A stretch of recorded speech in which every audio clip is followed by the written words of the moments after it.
comics fans are very much a collector-minded. Is that your house, Mattteo? Yeah, it got windy. We're just gonna see you get sucked off screen in a second. Jamie, please, Jamie. Oh, wait a second. I'm just gonna scream. And Jamie just had me disappear. Okay. This is the Inkpulp podcast. Hello, welcome to the Ink. Good morning. What was that, Mattteo? Was that a new hello? What was that voice? He's too relaxed. It just after his came out like vacation. that. Yeah. Yeah, It's the after vacation voice. yeah. So I'm gonna talk like this for a second, and then slowly go back to my normal voice, if that's okay with you guys. Okay? Did you get castrated during your vacation? Just marinating in salt water the whole time. Well, I don't need that. I'm slowly getting castrated over the past 3 years or so. So Yeah, other people call it parenting, but yes, yeah, yes, yeah. Or emasculating, but yeah. yes. Oh man. Soon it'll be the Bill Burr bit of the old man. The short shark. All right, everyone, welcome to the Inkpulp podcast.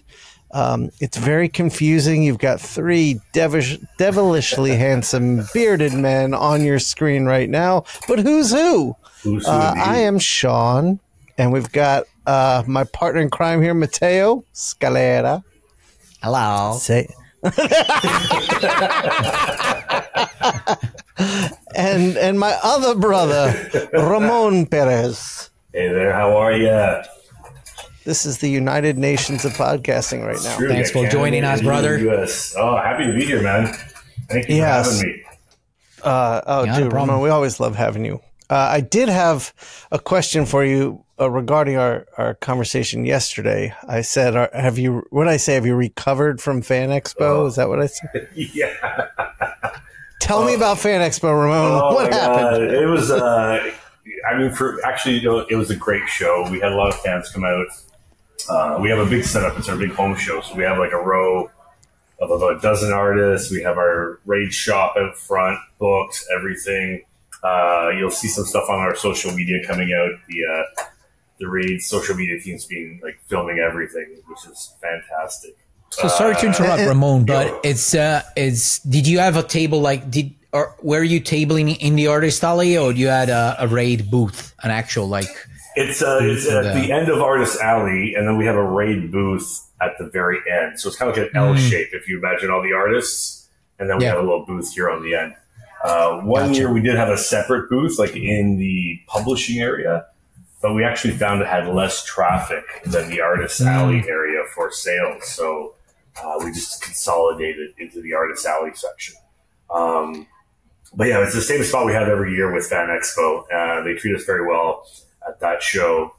And it's a fun time. We have our big party every year on the Friday nights.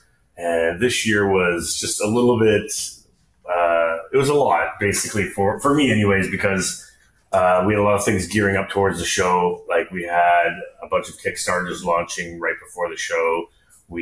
So I had to make like composite books, like blads, to promote the books. So we had like a live campaign. We're promoting the books online. At the show, so people can back the Kickstarter right from the show.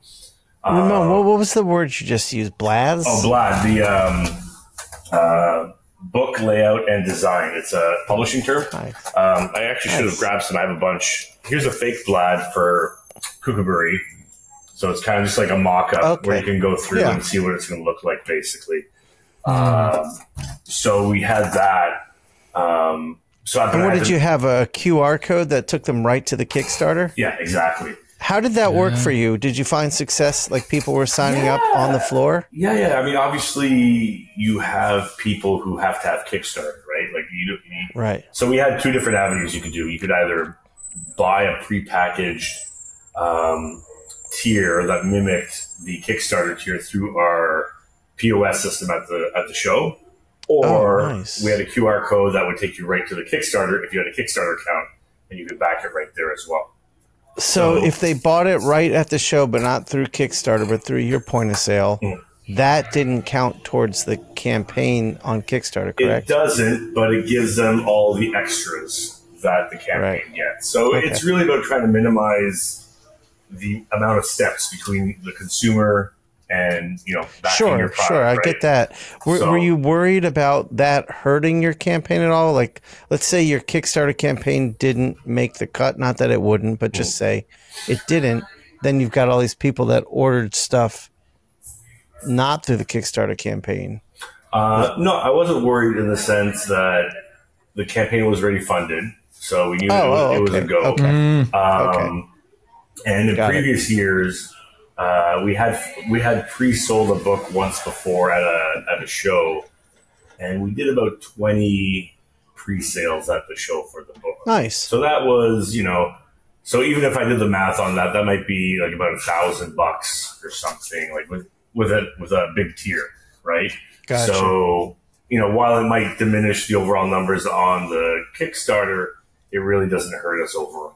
So that's great. I wasn't too worried on that. But it was actually really cool to actually have people back the campaign right from the show. Yeah, that's awesome. And we did give them a bit of an extra too. Like if you back it here right now, you don't have to pay for shipping, and we'll throw in an extra like print or something like that. So nice. That's interesting. Yeah, that's because Kickstarter is going to take a cut of your sales, right? So offering free shipping, it just equalizes about the cut that Kickstarter would take anyways, right? So that makes sense. Yeah. So, I asked because in New York, my Kickstarter is going to launch November 1, but October 1, I'm going to launch the pre-launch page to get people to sign up for the early notifications. So in New York, I'm going to be doing the same thing where I'm going to make a little like flyer to give out with a QR code and get people to sign their emails up from the floor. So I was curious. I think it's good to think about using conventions and being somewhere in person as a means to get people involved. I would also recommend if you do like a QR, do a trackable one just so you can see, what, and Bitly offers that, right? So you can at least track and see. Okay, I didn't know that. You know what I mean? Okay, that's great. Yeah, I didn't even know that. That's great. One thing I also did, which might be helpful, was I bought one of those picture frames, the digital picture frames you use for like families can get now for their house. I bought one of those, and we just had all the imagery from the upcoming campaign, or for us, the live campaign, kind of scrolling throughout That's smart. So every 4 images, there'd be a QR code, but then you could see the tiers, you could see the art, you could see different things. I'm going to have, that's a great idea. You know what I mean? That's a great idea. Yeah. And it was fantastic. And we had like a little power box below the table just to kind of power it, but it takes very little to make it work. And that's a great idea. And it's also engaging because it's moving, right? People go, oh, what's that, right? So So that's a great idea. It was an experiment that worked out basically. I'm gonna do that too. That's a great idea. Yeah. I'm just going to steal your ideas, Ramon. Hey, man, that's the only reason basically why we invited you. Now that we got all your secrets, do you have any other secrets so we can close this call? Now we see Ramon sticking the sticker that you put on the camera. It's gone. Yeah. No, I mean, like I always want to try different things, right? Like, especially like I've heard you guys talking about shows and how to engage in different things, and it was also I'm blanking on his name right now, so I feel really bad. But the guy from Mondo. Peter. Yeah. And you guys were talking about like changing the shape of the tables and moving things in around, and we actually tried a bit of that too. We actually did a kind of inlet where people could walk in. And for the first 2 days, and while it worked okay, we found some of the fans were apprehensive to come into the space. So we had, because I think it was like maybe a little bit intimidating. So we kind of pushed it back out, and we did more of instead of an inverted U, we just went back to the old school, everything out front. Right. But which worked quite well. But yeah, it was interesting. I'm always trying to figure out what works, what doesn't at these shows. And in Europe, at some shows, the bigger publishers, that's what they do sometimes is that they create, as you were describing, a kind of room, basically. Yeah. So it gives you, at least that's what happens with me. It gives you the idea of something kind of exclusive, because sometimes there's too many people, so you can't enter. You have to wait until some room frees up. So it gives you this kind of thing. Okay, I'm entering something a little bit more exclusive, which might be interesting. I don't know. Yeah. It's one way of seeing I think if we had a bigger space, it would have worked better. But we were just doing end cap, which was basically, I think, 16 feet wide. Right. Yeah, okay. So once you start inverting tables and all that stuff, it kind of made it for a very tight spot, especially if you had someone in there with you. But yeah, in the future, I would definitely try, because I think it is smart. It also makes it feel like you can browse, you can walk around, more almost intimate rather than being pushed around by a crowd. Yeah, definitely. Did you get any pushback from the convention when you did it? No, we stayed within the markers they put on the floor, so no one said anything, to be honest. All right, good. Yeah.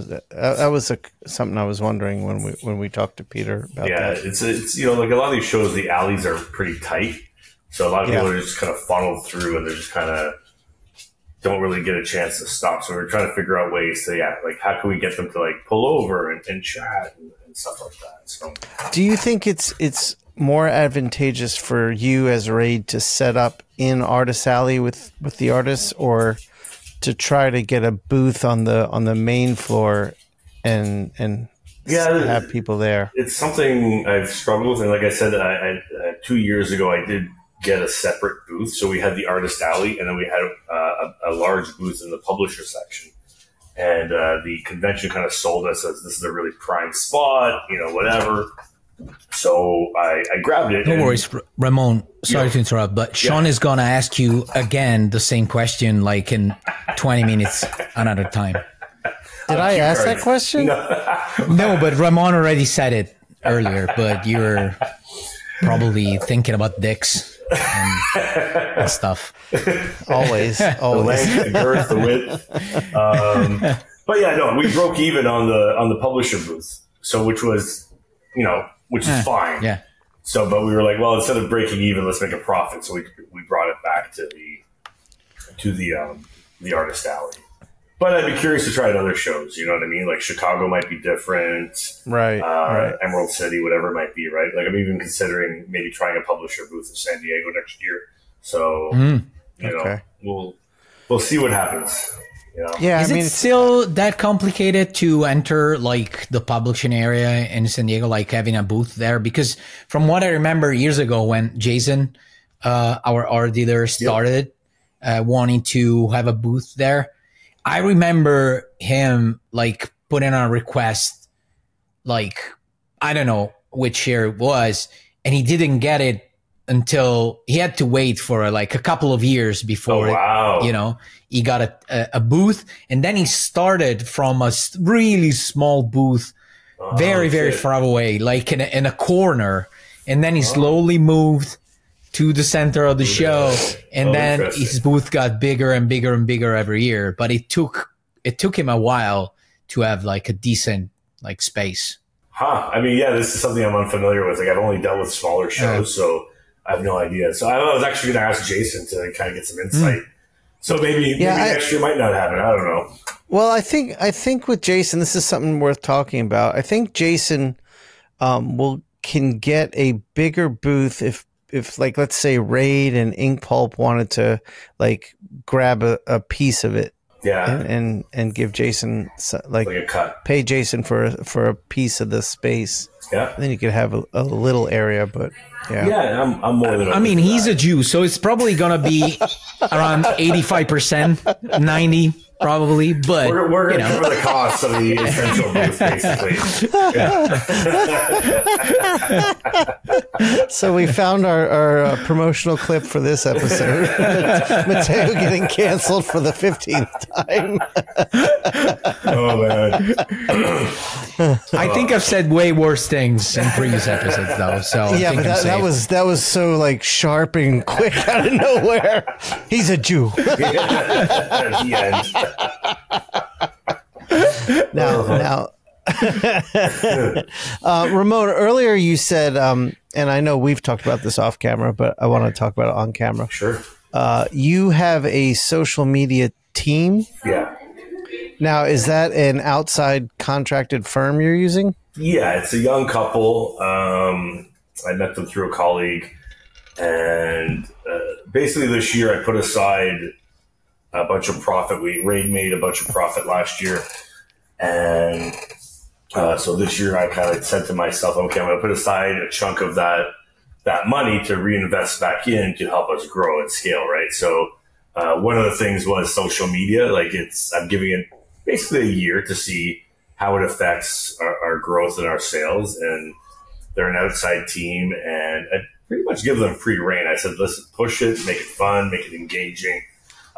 They're really talented, and they kind of have their fingers on the pulse, which is great. They're like a young couple, and I'd be nothing but satisfied with them. And we're having a lot of fun, and there has been growth. Like we actually had one of our posts with Nick Cage on it went viral of like millions of views, which was hilarious. Yeah, which was like, it's nothing to do with art or anything. It's just about like, I think it was like me getting ready for the day or something, or whatever it was. But anyways, people were resharing it, all that kind of stuff, right? But yeah, they've been great, and we've seen some growth. They were at the show this weekend, filming us setting up, going through everything. We've been kind of using them more with our Kickstarters too. Like this is the first. We have a Kickstarter going now called Arden, and it is the first Kickstarter they've kind of come in on to help us promote as well. So it's kind of trial by fire. We're trying to figure it out as we go along, but so far they've been great. Yeah, but they are an outside team because like it's so much. I mean, as you well know, it's so much work to stay on top of social media and shows. Hey, Rob. Hey, Rob. What's up? So I took that profit investing in them. We also hired on a couple of employees here at Raid to help push everything as well. So it's hopefully, a year of growth and success. Were they in charge of the video campaign you used for the Blitz magazine Kickstarter? All these catchy videos. They did a good job with those. Yeah, they were. Yeah, and I just kind of gave them an idea, and they kind of ran with it. And they've also been doing, like I said, a lot of documentary stuff for our conventions and things like that. So we got a lot of fun things in the works, which we'll be sharing in the upcoming months. But yeah, that's great. Yeah. I would love to. So speaking of Blitz, like, tell us. Good segue, Mattteo. Yeah. Speaking of Blitz, tell us a little bit more about it. Well, Blitz. I mean, people say I'm crazy, but I'm one of those guys that kind of goes with my gut on a lot of things. And the idea came about when Magnetic Press, a publisher out of Chicago that do a lot of translations of European books, asked us to partner on a campaign on BackKit. And originally we were just going to do a catalog of our work and maybe just promote a few colleagues. And then I was like, why don't, because I like to make more work for myself. I was like, why don't we make a magazine? Like, there's nothing out there right now, I think, that I've found or come across that promotes not even just comics in general. I mean, there's like your old vestiges of web blogs like CBR and a few other places. But I'll be honest, I haven't visited one of those in probably over a decade. And I'm not on Twitter. Same. I barely follow social media anymore. And I was thinking, what fun ways we can engage the public and have them learn about upcoming things, especially independent entrepreneurs doing their own thing. Like, so the magazine is not here to focus on DC, Marvel, or anything to do with the mainstream. It's to focus on independent creators, whether they're publishing through Image or they're going through Kickstarter, BackerKit, or any other crowdfunding platform for that matter. Yeah. And my goal is if we can create something that I'm not even looking to make a product, breaks even, covers our costs just to get it out there to people, and have it available through comic shops. And I'm going to try to like push it in other places where non-comic readers might come across it. So it's still a bit of a in the works kind of scenario, but right now it's an 80-page magazine, comic book size, that's going to focus on independent. So like the first issue focuses on a few of our projects, a few of Lethal Comics out of Montreal projects, and then also on Jim the Food's 30th anniversary of Girl Scouts next year. And we really want to use that to kind of elevate the new kids on the block, people coming out of nowhere, but also the professionals like ourselves who are kind of stepping away from the mainstream and doing our own thing on, like I said, on the crowdfunding platforms. You know, so we'll see what happens. We've dedicated for 6 issues, which is that'll take us into second quarter 2026. So we're doing. So it's quarterly. Yeah, quarterly magazine. If it's successful, you know, we'll play with that schedule. But right now, we want to time it out so it hits with either current projects or upcoming projects. So, Mattteo, I know I chatted with you about, you know, promoting your upcoming graphic novel on there. So, like, this would be a bigger discussion with us where it'd be like, all right, when are you going to kickstart that? Or when are you going to crowdfund? What's it look like? Are you going to be taking it into distribution with like Diamond or something like that? So we want to time everything out. So when that magazine comes out, either your book is about to be released or maybe your crowdfunder is about to happen and people are aware of it. Because as we find when we do a lot of comic shows, like while we're familiar with Kickstarter, 90% of people aren't. Like they're just not on the platform. So there's a whole audience out there that doesn't know it exists. Or how do you absolutely. Right? So have you thought about a digital version of it as well? Or just thinking printed? We're playing with the idea of digital. I like the idea of print just to get away from screens. You know what I mean? Like have people more tactile, with more tactile involvement. I've seen a couple of great digital magazines that they lasted a couple of years and they kind of disappeared.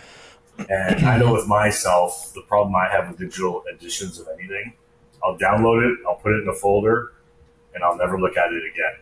So I'm hoping with the physical element, it actually, you know, sits on your table or on the back of your toilet or whatever it might be, and you engage with it a little bit differently kind of thing, right? I'm not sure if I have a copy here. Hold on a second. Nice ass. Oh. Like you didn't hear me. What was that? My butt? Nothing happened. Nothing happened. God damn it. It's just an excuse to see your butt. Yeah, you want to see this?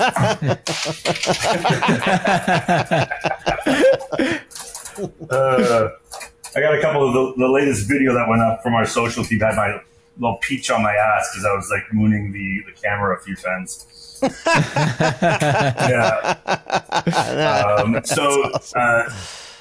an interesting note, I had dinner with Chip Zdarsky about a month or two ago, and I mentioned the magazine to him, and he was like, "Oh, funny, I'm doing the same thing." And he created a little, remember DC Direct Currents?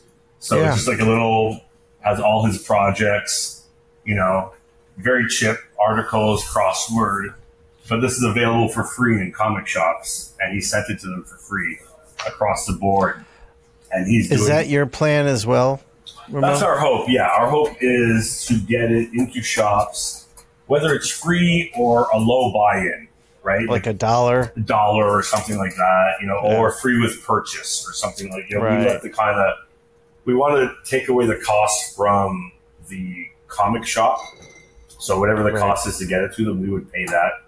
and then it would be up to them to kind of figure out, or whatever it might be. We're still kind of working out the kinks. We have a meeting with Diamond in the next couple of weeks to kind of go over all of this stuff, because we're taking all our product into catalog, and it's Diamond as well in the new year. So yeah, but it was interesting to see that Chip actually did this, and I went to my comic shop and there it was. And, I think it's a way to kind of cut through the digital chaff out there, right? Like, it's all out there. This is right by the register. People are like, oh, what's this? Oh, who's this? So. Yeah, that's absolutely interesting. Yeah. And he put aside a budget. He said that he's going to print, I think every week one of those things comes out, I think. Wow. Yeah, every week? Which is, yeah, he's a crazy man. But, so that's our hope anyway. So we're talking with a few creators to kind of do spotlights, and Shawn, obviously we're bringing you in to do the craft corner, like to talk about the craft of the industry, which like a little I'm excited to like have. I remember like Wizard magazine, I was always looking for those little tutorials, so I'm all about getting that out there. Yeah, we want to offer that too, because we feel like comics is one of those industries where probably 40% of people collecting comics want to work in comics or create comics or something like that, right? Whether it's a web comic or a print comic or whatever it might be. Anything we can do to kind of pass along that knowledge is always a fun thing, right? Yeah, absolutely. Yeah. Are you willing to have a poop talk corner? Because that's what Shawn and I used to do back then. We specialized. Yeah, we specialized. It was a very specific sector of the industry. Do you want to have a Matteo's poop corner? You could just write a column every quarter. Yeah, we because poop talk, and we have how many do we have now, Matteo? How many terms have we? Probably 5 or 6, but I can't come up. I mean, if it becomes something, quarterly or something, I can come up with new stuff. Yeah. We have for 6 issues, we have one term for each issue that we can explain and draw little cartoons of, and we already have like a year and a half covered so far. Yeah. Hey, I'm all for it. Whatever makes it fun and engaging. You know what I mean? Like, well, I don't know if poop talk is going to be appreciated, but you never know. It makes it fun for sure.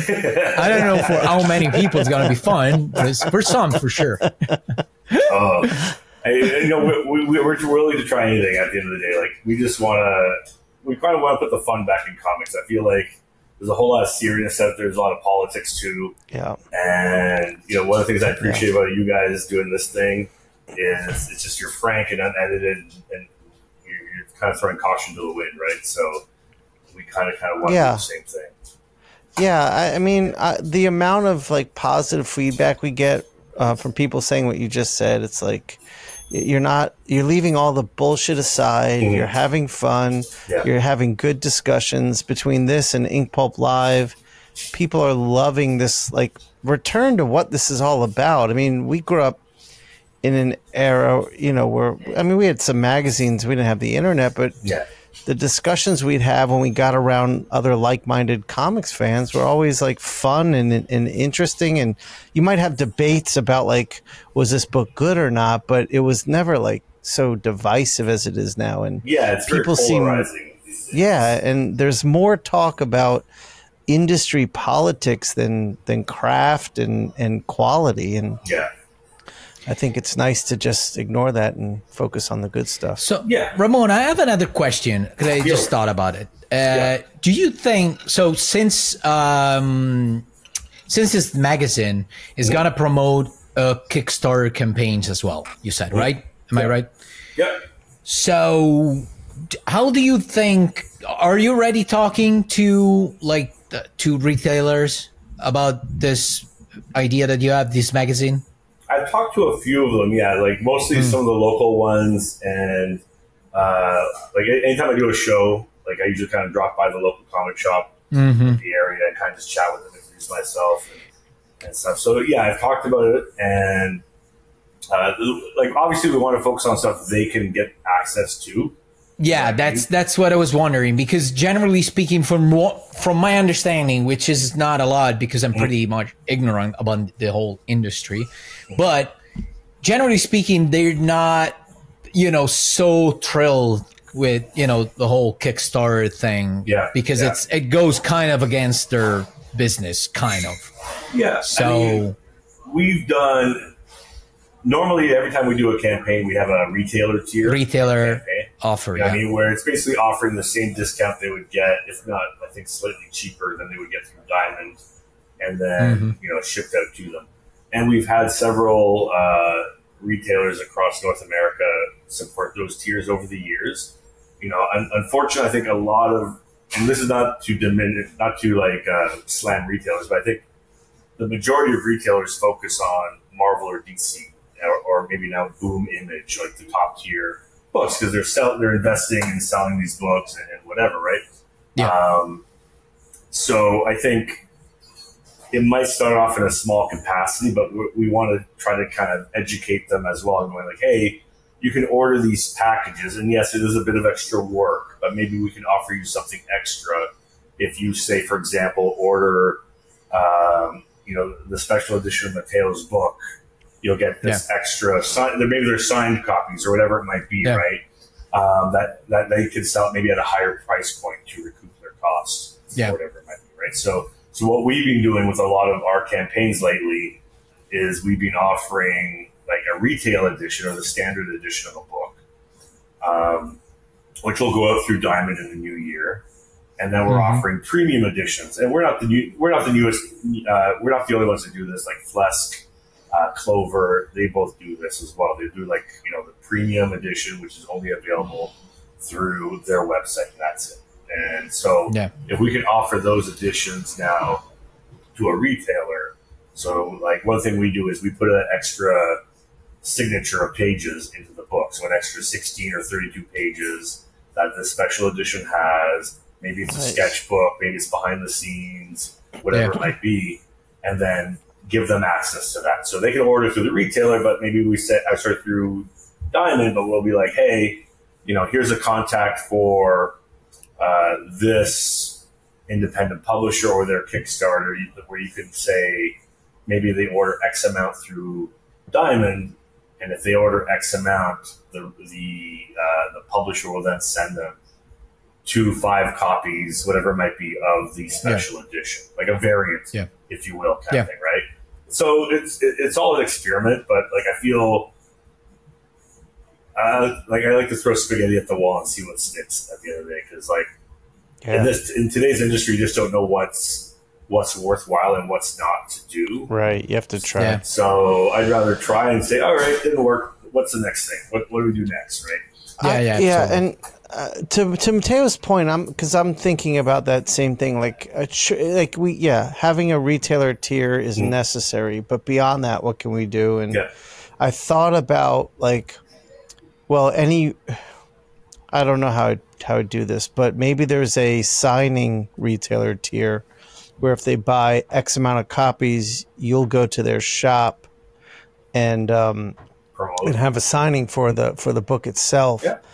And then I'm like, all right, but then how do you make it worth your while as the creator?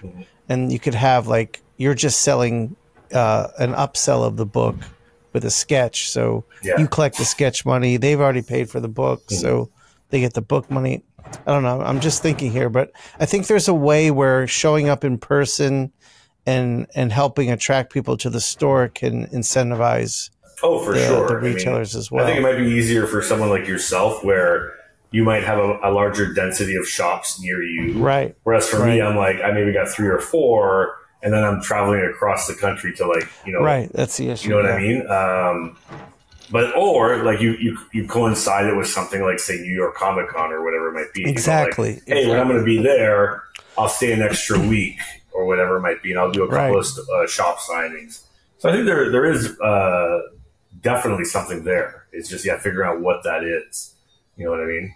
And like I said, we're always trying new things here with every campaign, trying to see what works, what doesn't.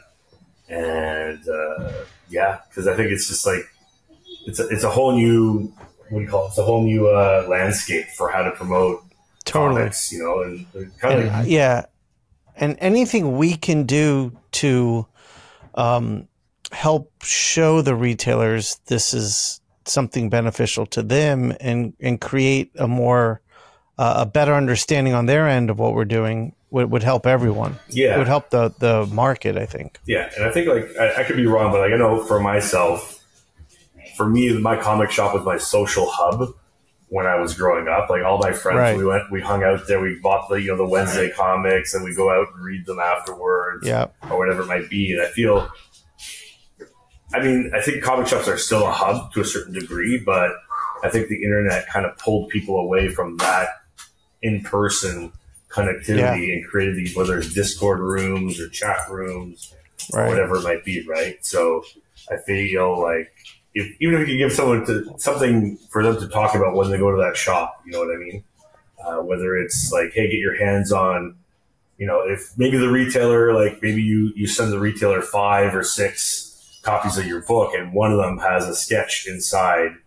And, you let people know in the area, kind of like almost like a drop or something, like, hey, right. You know what I mean? Like, go to your comic shop now because there's an original Shawn Crystal sketch in one of these editions or whatever it might be, right? That's a good idea. Anything to add value to not only the retailer, but the consumer, the buyer, right? And also, I think it's smart to think about the collectability of these things and having different editions because comics fans are very much a collector-minded type of person. Yeah. Someone's digging. Is that your house, Mattteo? Yeah. What is going on? Fucking windy all of a sudden. Like I can see from that window over there, I can see like trees like bending like crazy. And I have a small window here on the roof and it's vibrating. I don't know what the fuck is going on. Is it about to rain? He's like the Wizard of Oz. No, it's not. It's not raining. It's just super windy, and I'm getting worried because last time it was this windy, like one of the windows, not the windows, like what do you point in front of the window to? Yeah, the pane, the shutter. One of them, the shutter detached and went on my car. Oh God! Like destroyed part of my car because it was on the first floor, the second floor in the States. And so I'm getting worried, man. Can you lock them? Jesus Can you, Christ! And lock them?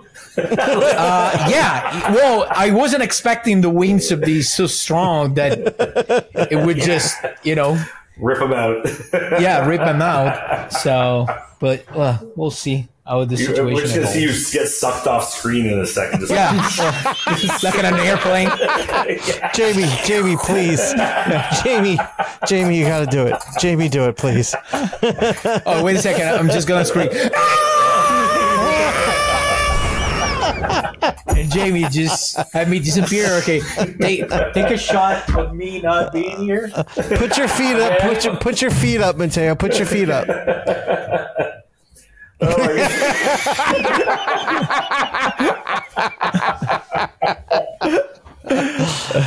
One of my favorite things.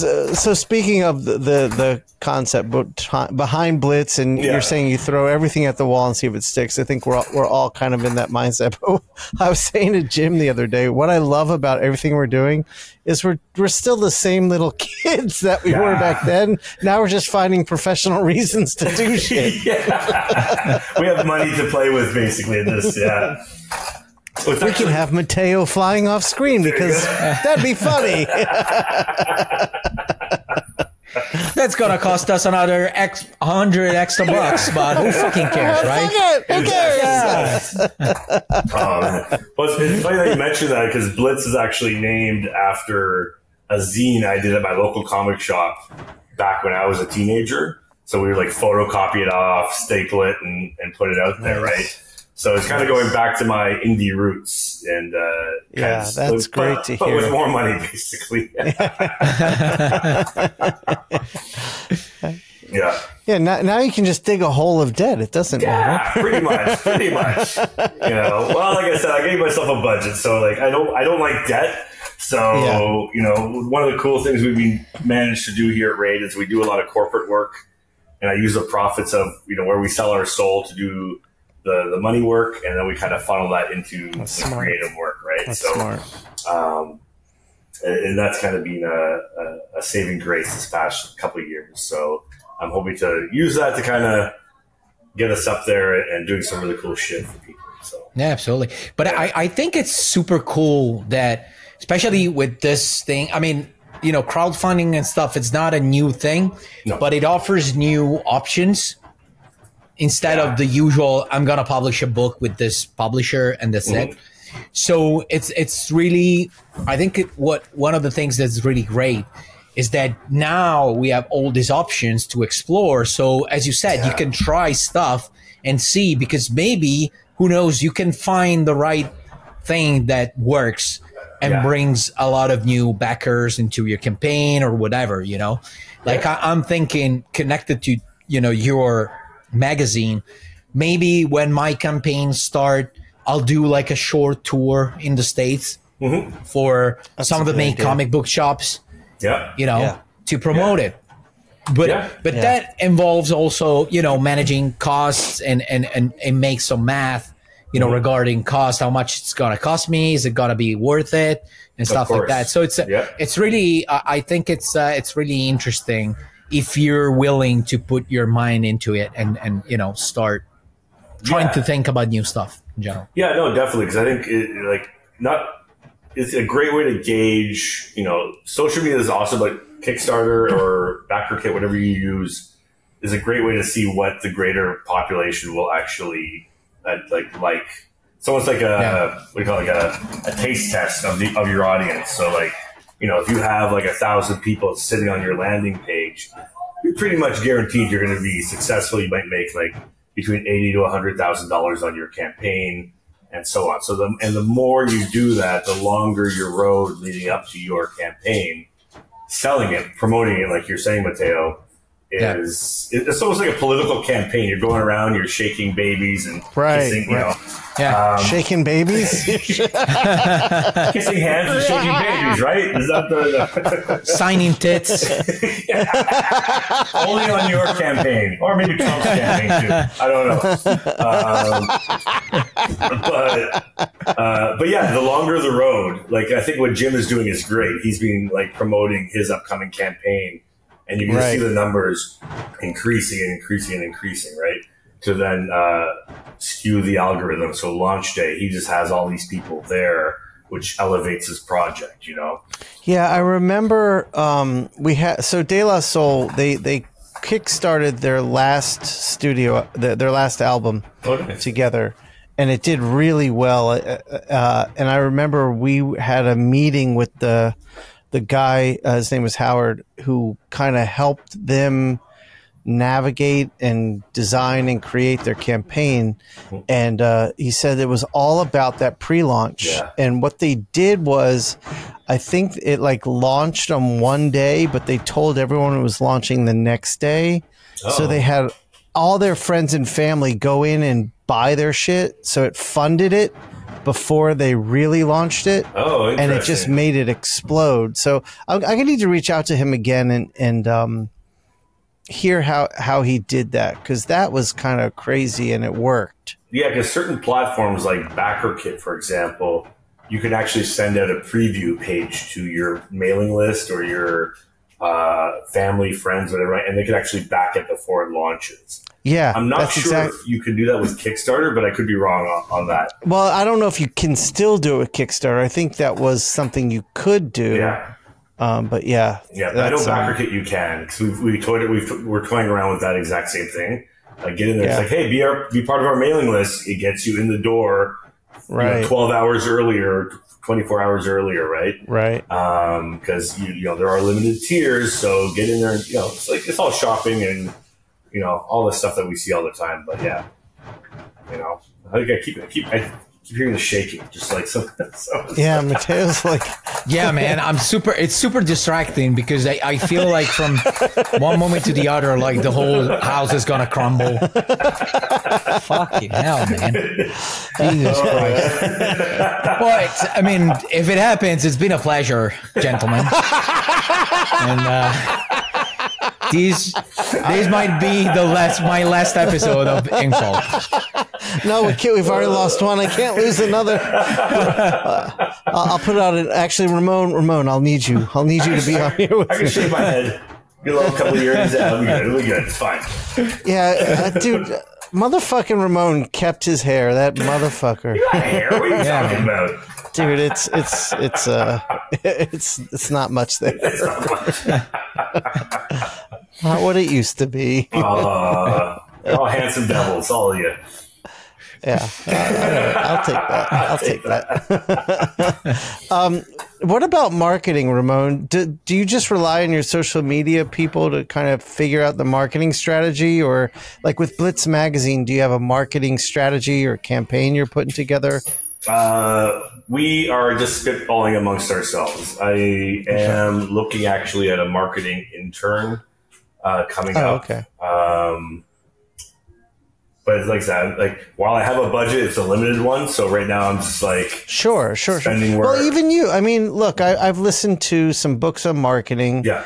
And I mean, that's what made me come up with the Keep Craft Alive hashtag. Yeah. And my whole business kind of like that just took off really fast, unexpectedly, and I was like, oh, okay, this is I'll build on top of this, so that gives me a seed to market things off of.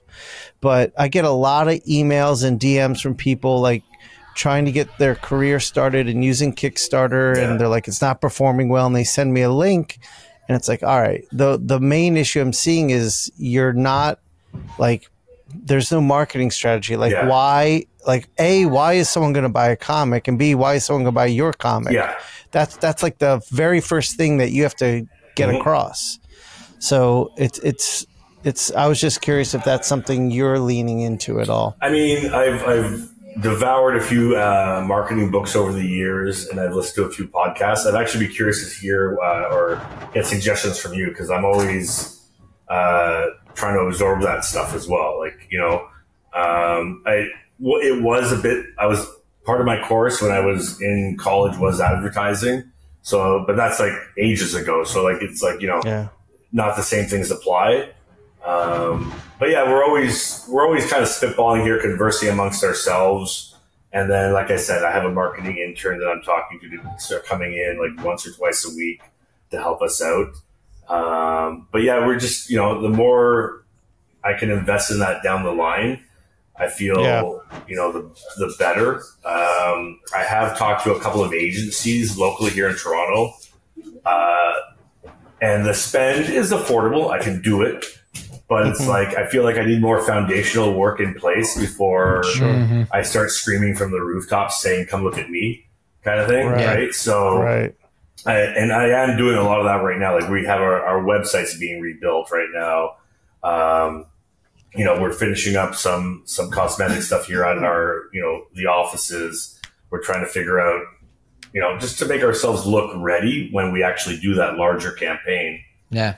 To bring eyes on us. So I think we're close to that. Like, I said, I've talked to a firm, and, you know, I could probably invest about 10 grand and say, here, this gives me a 30-day marketing campaign, low end, but it's something. Right. And then, so you're saying 10 grand buys you 30 days? Yeah. Wow. Yeah. Marketing. And that's probably like a low. This is the marketing agency talking with, like, bringing on influencers, like all the new things right now, like, you know, putting us on podcasts or radio or television. Right. And that, you know, and you kind of figure out where that budget goes and that sort of thing. So, I mean, obviously there are much higher price points for that kind of stuff. Sure.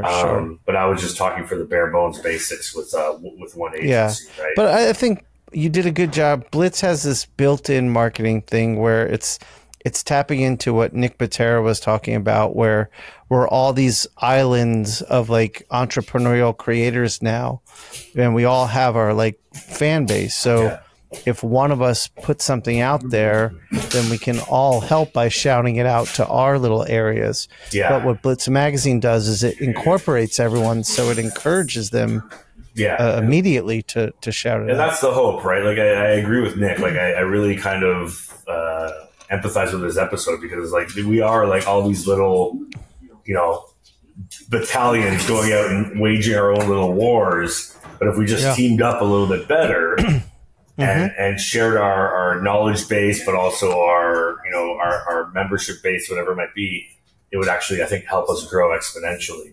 And be like, I always believed in that power in numbers kind of idea, right? I agree. Yeah, totally. Totally. And I mean, that's one of the things we're able to do with the podcast and the live show is help spread the word through those venues. So, yeah. No, like even like when I did that little drop in on your show with Jim, I had a couple of people reach out right afterwards, inquiring about Raid, what we're doing, can we help, all this kind of stuff. So it's like fantastic. That's great. That's awesome. Yeah. How long ago did you create Raid? Well, I foundationally Raid started in 2002 with Chip Zdarsky, Cameron Stewart, Hagan McLeod, and Ben Shannon. The current existence of Raid, I guess the current version. Yeah. I incorporated Raid in 2018 when we moved to our location where Shawn here has been. And so that's been a good, 5-6 years now, I guess? 6-7 years? 6 years, yeah. Yeah, growing in that capacity. It's all the stuff I've been wanting to do since about 2005. Yeah. But the platforms weren't available or the money wasn't available. Like something wasn't available that allowed me to do it. Or even the people that were at Raid maybe didn't like the idea. So it was didn't have the same vision that you had. Yeah.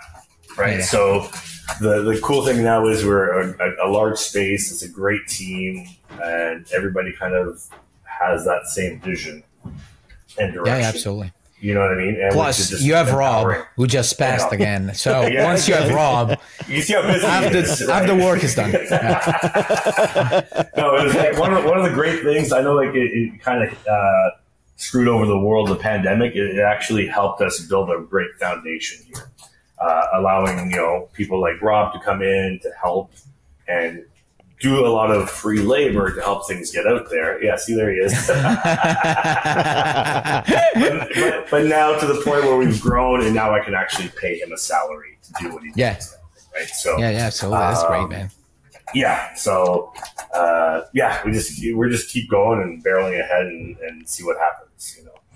I mean, you're right about the pandemic. Like, there was a lot of terrible stuff that was going on, but it did allow me to build everything that I'm starting to launch on now. Yeah. And I remember you and I were talking a lot during it too, because you were building Raid, and it's just nice to see that we did something and it's coming to life. Yeah, it's it's a lot of labor, hustle, and gray hairs, but yeah, exactly right.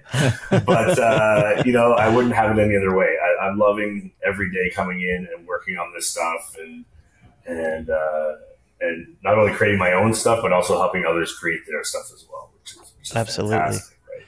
And that's all we can hope to do, really, at the end of the day. That's awesome, man. Were you going to ask something, Mattteo? You look like you were going to ask a question. Oh, no. I'm still distracted by all the noises and the wind here. So I'm just getting ready to jump in case something, falls. But you must be, I mean, you're diving into like your creator own, right? So you're going to be crowdfunding that in the new year. Like, and that's a very different avenue for you too, right? Like, absolutely. And to me, I think I spoke about this previously, but to me, the main thing is that not being a U.S. or Canadian citizen, to me, it's all stuff that it's overseas. Yeah. So not only on a practical side, meaning that I don't have a company that I could, I can't pay people personally, for example, and stuff like that. So even for a Kickstarter campaign, I'm kind of forced to use a company somehow and in some way, for example. I can't just do it myself unless I open like an LLC. How do you call that? Oh, really? It's a complicated process. Oh, really? Well, I can do it, but I have to do it on the Italian Kickstarter, like Kickstarter.it, which is a different platform, Yeah. So, and also on a mental level, it's always weird to me because I don't live in the States. So especially now, since I have a family, like before I used to, travel to the States a lot, maybe stay a month or two. So that's way different. Now like, for example, I think that I would love to do, as I said before, is like, making a tour during the campaign, and if this was before having a family, I would have a 1 month tour, basically, and I would try to travel for a month for the whole campaign, trying to promote it, for example. It wouldn't be a problem for me. Now I have to, to deal with the fact that I can't do that. So I have to find ways to make it work from the distance, for example, which is possible now with internet, but totally still, you need to study properly, and it's it's a bit complicated, and for me it's still a foreign thing, because so far what I've been doing is it's always been referred to a publisher. Or when I was doing stuff myself, it was really simple. Like, okay, I'm going to release a new sketchbook.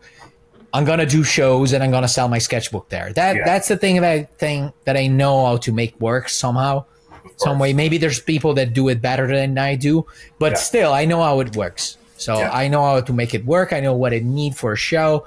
I know how to organize my commission list, my to price stuff. I know everything.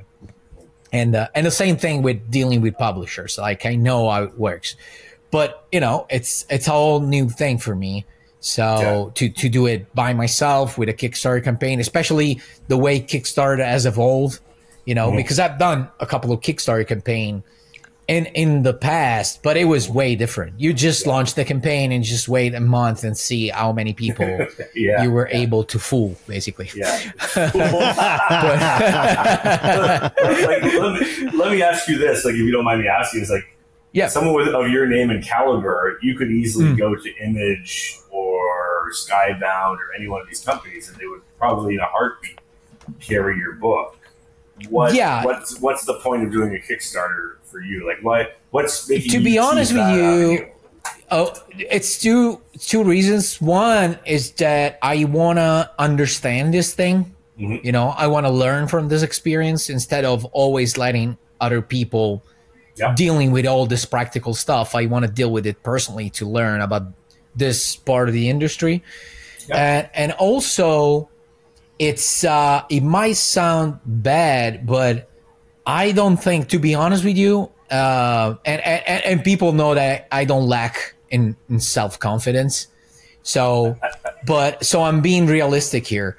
So the way I think the market is now, and especially the product being what it is, which is like a mini series. It's a long miniseries, it's just 5 issues, but it's long issues. So overall, it's almost 200 pages. So it's a pretty big story, but it's not an ongoing. So the numbers tell me that probably it's not gonna sell that well, And if you do it with Image, it's awesome because the way it works, you retain all the rights and stuff like that. But at the same time, I don't know. I think that especially the Image market, it's pretty much saturated right now. A lot of people are publishing through Image.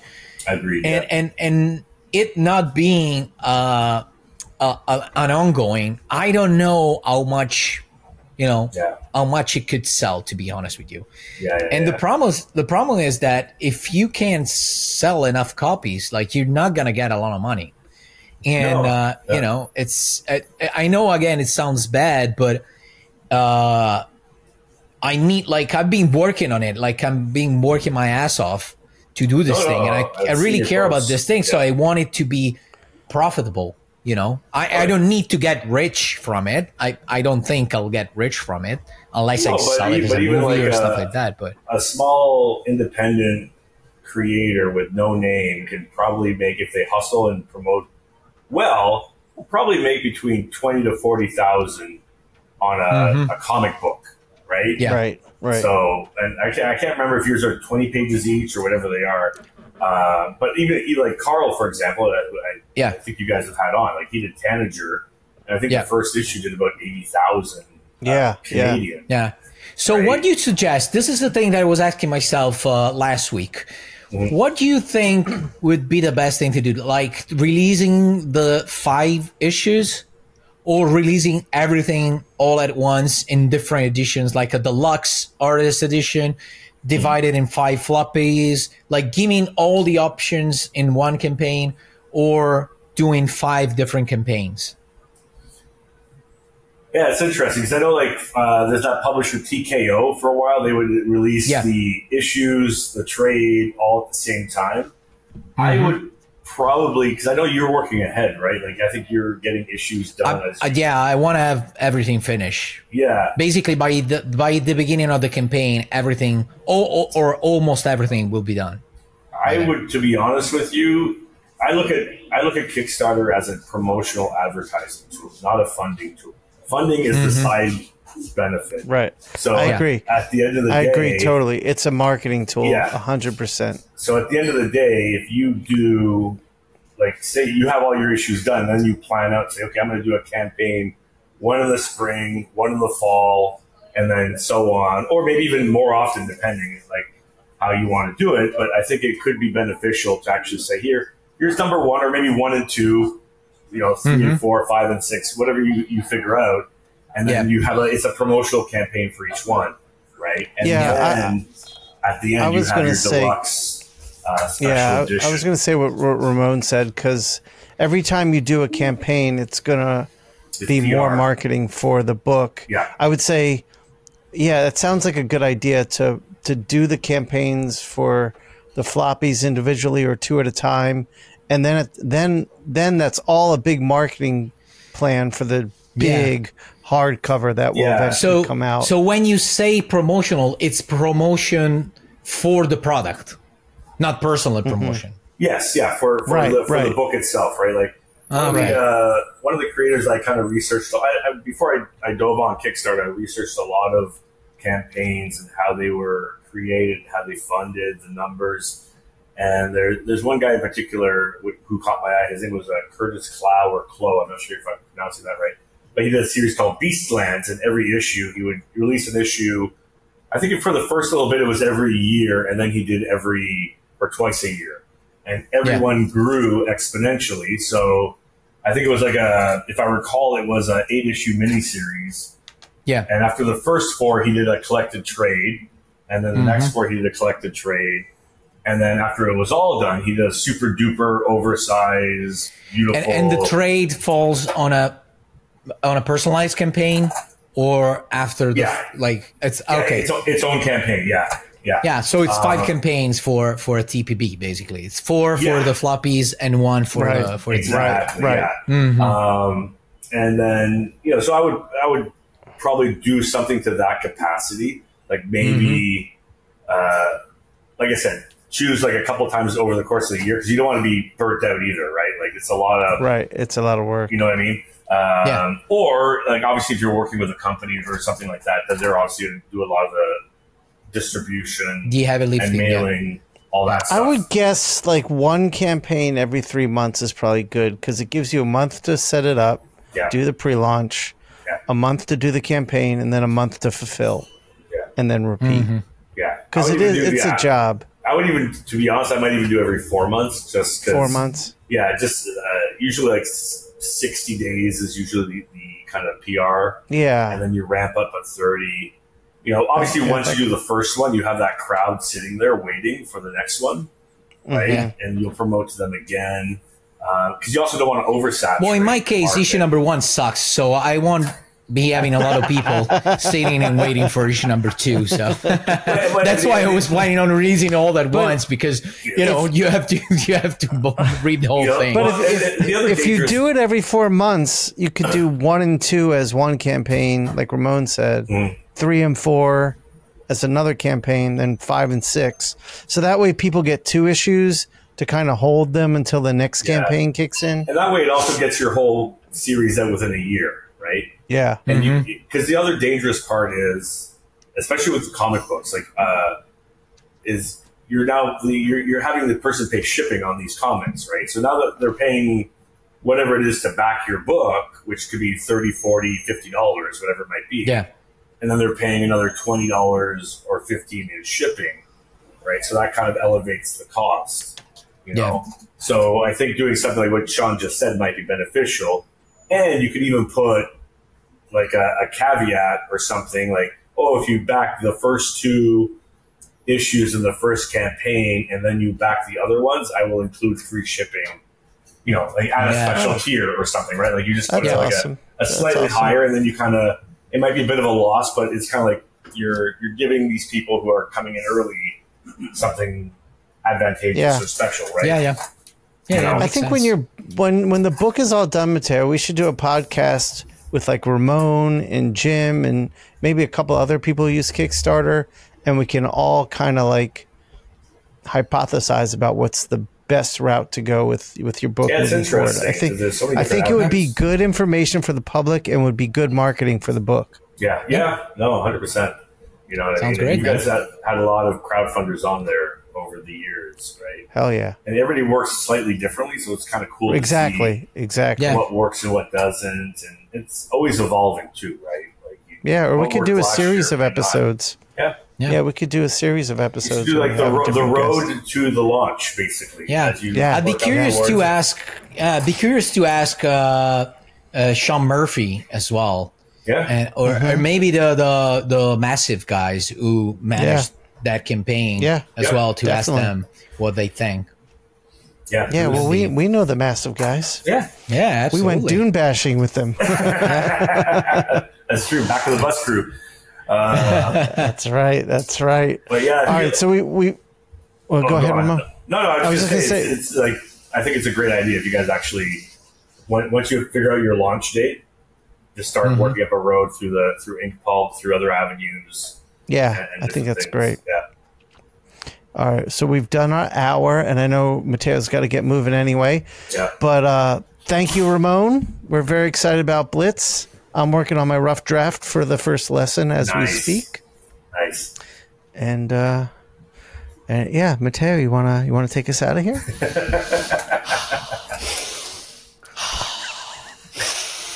Oh God.